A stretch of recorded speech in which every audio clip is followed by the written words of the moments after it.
বর্তমানে দিল্লির প্রতিরক্ষা মন্ত্রণালয়ে বাংলাদেশ নামটি যেন এক তীব্র আতঙ্কের নাম। কারণ বাংলাদেশের প্রধান উপদেষ্টা ডক্টর ইউনূস বাংলাদেশের পুরো গেমটাই বদলে দিচ্ছেন। যুদ্ধবিমান, সাবমেরিন, রাডার সব কিনছেন একসাথে। বাজেট এক লাফে বিশাল হয়েছে। 2025-26 অর্থ বছরটা বাংলাদেশের ইতিহাসে একরকমের সামরিক বিপ্লবের বছর হিসেবে চিহ্নিত হতে চলেছে। এটি কোনো আবেগ নয়, বরং বহুদিনের চাপা ক্ষোভ, আঞ্চলিক নিরাপত্তার অস্থিরতা আর ভারতের লাগাতার আধিপত্যবাদী অবস্থানের পর এবার পাল্টা হিসেব উঠে এসেছে বাজেটের বইয়ের পাতায়। বরং এর নায়ক দেশের অন্তর্বর্তীকালীন সরকারের প্রধান উপদেষ্টা ডক্টর মোহাম্মদ ইউনূস, যে নাম শুনলেই ভারতের পররাষ্ট্র দপ্তর আজকাল এক প্রকার কেঁপে ওঠে। বাংলাদেশের নতুন প্রতিরক্ষা বাজেট এই মুহূর্তে আলোচনার কেন্দ্রবিন্দু। 42,000 কোটি টাকা থেকে এক লাফে 50,000 কোটি টাকায় উন্নীত করার প্রক্রিয়া চূড়ান্ত হয়েছে। এটি শুধুই একটি সংখ্যা নয়, সংখ্যার পেছনে লুকিয়ে আছে বাংলাদেশের দীর্ঘদিনের সামরিক সীমাবদ্ধতা থেকে মুক্তি পাওয়ার এক মহাপরিকল্পনা। সেনাপ্রধান জেনারেল ওয়াকার নিজেই জানিয়েছেন, বাংলাদেশের বর্তমান প্রতিরক্ষা বাজেট এতটাই কম যে 3 বাহিনীর পূর্ণ সক্ষমতা নিয়ে কাজ করতেই পারছে না। যুদ্ধবিমান, সাবমেরিন, রাডার সবই চলছে সীমিত রিসোর্সে, পুরনো ব্যবস্থায়। আর এই ঘাটতি পূরণ করতে এখন সময় এসেছে ভারতের রাডার ভেদ করে এগিয়ে যাওয়ার। এই বাজেটের বিশ্লেষণে দেখা যায় মাত্র 20% অর্থ আধুনিক অস্ত্র ক্রয়ের জন্য ব্যবহার করা যায়। সেটিও আবার নানা শর্ত আর মধ্যস্থতা ভোগীকে খুশি করতে গিয়ে অনেক সময় অকার্যকর হয়ে পড়ে। এবার ইউনূস সরকারের নেতৃত্বে বাংলাদেশ এই ব্যবস্থার মোড় ঘোরাতে চলেছে।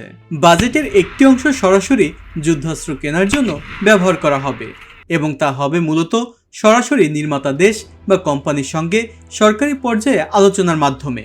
ফলাফল অর্থের অপচয় কমবে এবং প্রযুক্তি আসবে দ্রুত।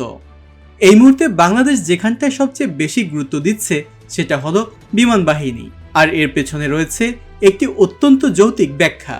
বাংলাদেশ বিমান বাহিনীর বর্তমানে স্বয়ংক্রিয় যুদ্ধ বিমান বলতে আছে হাতে গোনা কিছু রুশ MiG-29 আর চীনের পুরনো F-7। অধিকাংশই মেরামতের অভাবে এখন অচল অবস্থা, অথচ একটি স্কোয়াড্রন গঠন করতে প্রয়োজন অন্তত 10টি সচল ফাইটার জেট। বর্তমানে এমন স্কোয়াড্রন কার্যত নেই বাংলাদেশের। এই সংকটকে মাথায় রেখেই বাংলাদেশ এবার বাজেটে 3 থেকে 4,000 কোটি টাকা বরাদ্দ করেছে শুধু যুদ্ধবিমান খাতে।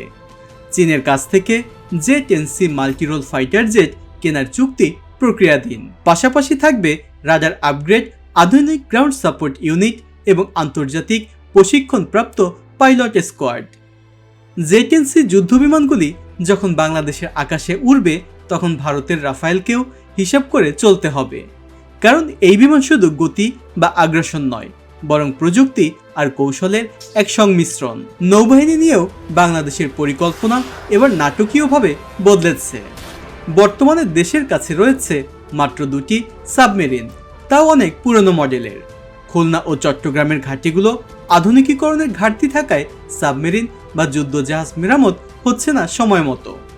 এবার সরকার 6টি নতুন সাবমেরিন কেনার পরিকল্পনা হাতে নিয়েছে, যার আনুমানিক খরচ $2 বিলিয়ন কাছাকাছি। এছাড়া আসছে নতুন ফ্রিগেট, করভেট ও মেরিটাইম পেট্রোল এয়ারক্রাফট। এখানে একটা গুরুত্বপূর্ণ টুইস্ট হচ্ছে বঙ্গোপসাগরের ভূমিকা। আন্তর্জাতিক পর্যবেক্ষকদের মতে এই উপসাগর কেবল একটি সামুদ্রিক রুট নয়, বরং ভারতের জন্য একদিক থেকে নিরাপত্তার ছিদ্রস্তর। সেই ছিদ্রপথে এবার বাংলাদেশের আধুনিক যুদ্ধজাহাজ ও সাবমেরিন মোতায়েনের পরিকল্পনা ভারতের কূটনীতিকে একেবারে অস্বস্তিতে ফেলেছে। প্রতিরক্ষা খাতে বাজেট বাড়ানোর এই সিদ্ধান্ত শুধু ইউনূস সরকারের কৌশলগত পরিকল্পনার ফল নয়, বরং এর পেছনে রয়েছে দীর্ঘমেয়াদী স্বপ্ন। তিনি বিশ্বাস করেন বাংলাদেশ শুধু অর্থনীতিতে নয়, সামরিক শক্তিতেও আঞ্চলিক নেতৃত্বে যাবে একদিন। ভারত যখন দক্ষিণ এশিয়ায় আধিপত্য দেখাতে চায়, তখন বাংলাদেশ মোদিকে বুড়ো আঙ্গুল দেখিয়ে জানিয়ে দিচ্ছে এখন আর সেই আগের বাংলাদেশ নেই, যার জবাব শুধু কূটনীতিতে নয়, সরাসরি রণাঙ্গনেও প্রস্তুত।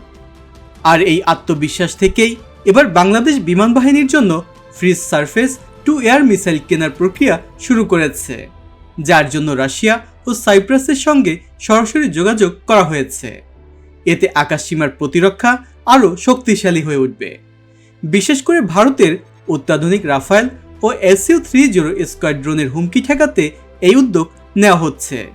এদিকে সেনাবাহিনীর দিক থেকে এবার বড় সিদ্ধান্ত নেওয়া হয়েছে। স্বয়ংক্রিয় কামান, multi rocket launcher system, rocket range ballistic missile, সাঁজোয়া যান, হালকা ট্যাঙ্ক এবং ড্রোন কমান্ড ইউনিট স্থাপন করা হবে। ইতিমধ্যে তুরস্ক থেকে আনা হয়েছে TRG-300 লঞ্চার এবং MK-1 হাওয়াইজিটার, যা রীতিমতো প্রতিবেশীদের কাঁপিয়ে দিয়েছে। এবার নতুন বাজেটে আরও 2টি আর্টিলারি রেজিমেন্ট এবং একটি রকেট ব্যাটালিয়ন গঠনের পরিকল্পনাও নেওয়া হয়েছে। সাঁজোয়া যান বা ট্যাঙ্ক কেনার ক্ষেত্রে তুরস্কের আলতাই এবং ইন্দোনেশিয়ার হারি মাউন্ট ট্যাঙ্ক নিয়ে আলোচনা চলছে, যেগুলো বাংলাদেশের পাহাড়, নদীবন সহ বৈচিত্র্যময় প্রকৃতিতে দুর্দান্ত পারফরমেন্স করবে। তবে কেবল অস্ত্র কিনলেই চলে না, এসব পরিচালনা, রক্ষণাবেক্ষণ ও টেকনিক্যাল ইন্টিগ্রেশনই হলো আসল চ্যালেঞ্জ। সেই লক্ষ্যেই প্রতিরক্ষা দপ্তর বাজেটের একটি বিশাল অংশ বরাদ্দ রেখেছে। পাইলট পাঠানো হবে চীন ও তুরস্কে, যারা যুদ্ধবিমান চালাতে শিখে ফিরবে নিজের দেশে। সাবমেরিন ইউনিটের সদস্যরা যাবে দক্ষিণ কোরিয়ায়। সেনাবাহিনীর রকেট ইউনিট প্রশিক্ষণ নেবে আজারবাইজান ও তুরস্কে। তবে এই প্রশিক্ষণ শুধু ব্যবহার শিক্ষার জন্য নয়, এগুলো রক্ষণাবেক্ষণ, ভবিষ্যতে রপ্তানি সক্ষমতা তৈরির অংশ হিসেবে দেখা হচ্ছে। এখানেই শেষ নয়, বাংলাদেশ এখন আর শুধু অস্ত্র আমদানিকারক নয়, নিজস্ব উৎপাদনকারী দেশ হিসেবেও আত্মপ্রকাশ করতে চাচ্ছে। টাঙ্গাইল ও নরসিংদীতে নতুন করে ড্রোন ও ছোট অস্ত্র তৈরির কারখানা গড়ার জন্য জমি অধিগ্রহণ ইতিমধ্যেই সম্পন্ন হয়েছে। বিশ্বখ্যাত বায়রাক্তার ও রকেটসান কোম্পানি যৌথভাবে বাংলাদেশে প্রযুক্তি হস্তান্তরের মাধ্যমে স্থানীয় উৎপাদনে আগ্রহ দেখিয়েছে। এই প্রকল্প শুধু বাংলাদেশকে আত্মনির্ভরশীল করবে না, বরং ভবিষ্যতে আফ্রিকা ও দক্ষিণ এশিয়ার দেশগুলোতে অস্ত্র রপ্তানিকারক দেশ হিসেবে পরিচিত করবে। এই বাজেট তাই শুধু আর্থিক বা প্রতিরক্ষা পরিকল্পনা নয়, এটি একটি কূটনৈতিক বার্তা, এটি একটি রাজনৈতিক অবস্থান। দক্ষিণ এশিয়ায় যেখানে ভারত দীর্ঘদিন ধরে একচ্ছত্র সামরিক আধিপত্য দেখিয়ে এসেছে, এখন সেখানে বাংলাদেশ নিজস্ব স্বাধীন প্রতিরক্ষা নীতি নিয়ে দাঁড়িয়ে পড়েছে। ভারতের বিশাল সামরিক বাজেট থাকা সত্ত্বেও তার চারপাশে রয়েছে একাধিক শত্রু দেশ। আর বাংলাদেশ, যে একসময় ভারতের অনুগত বলে বিবেচিত হতো, এখন ভারতের প্রতিরক্ষা বিশ্লেষকরা অস্বীকার করছেন এটা আর সেই আগের বাংলাদেশ নেই। তারা নিজেদের সাময়িকী এবং টেলিভিশন আলোচনায় স্পষ্ট লিখছে, বাংলাদেশ এখন স্ট্র্যাটেজিক ইন্ডিপেন্ডেন্ট রাষ্ট্র। তবে একটি কথা স্পষ্ট, বাংলাদেশ এখনও আক্রমণাত্মক সামরিক ডক্ট্রিন নিচ্ছে না। এই বাজেট প্রতিরক্ষার জন্য, আগ্রাসনের জন্য নয়। এই বাজেট একটি দেশের অস্তিত্বে, স্বাধীনতা, মর্যাদা রক্ষার জন্য। এখন থেকে কেউ আর এই বাংলাদেশকে তুচ্ছ করে দেখার সাহস করবে না। এখন থেকেই এই বাংলাদেশের আকাশ, স্থল, জল সবকিছুই সুরক্ষিত থাকবে। অভ্যন্তরীণ শান্তি, বৈশ্বিক প্রস্তুতি এবং আত্মবিশ্বাস গড়ে ওঠার এক প্রতিরক্ষার অগ্রযাত্রা। তো বন্ধুরা, এ বিষয়ে আপনাদের কি মতামত জানিয়ে দিতে পারেন কমেন্ট সেকশনে। আর যদি ভিডিওটি ভালো লেগে থাকে তাহলে শেয়ার করতে পারেন বন্ধুদের সাথে। যে যেখানেই থাকুন, ভালো থাকুন, সুস্থ থাকুন। আজকের মতো আমি রুবেল বিদায় নিচ্ছি। আল্লাহ হাফেজ।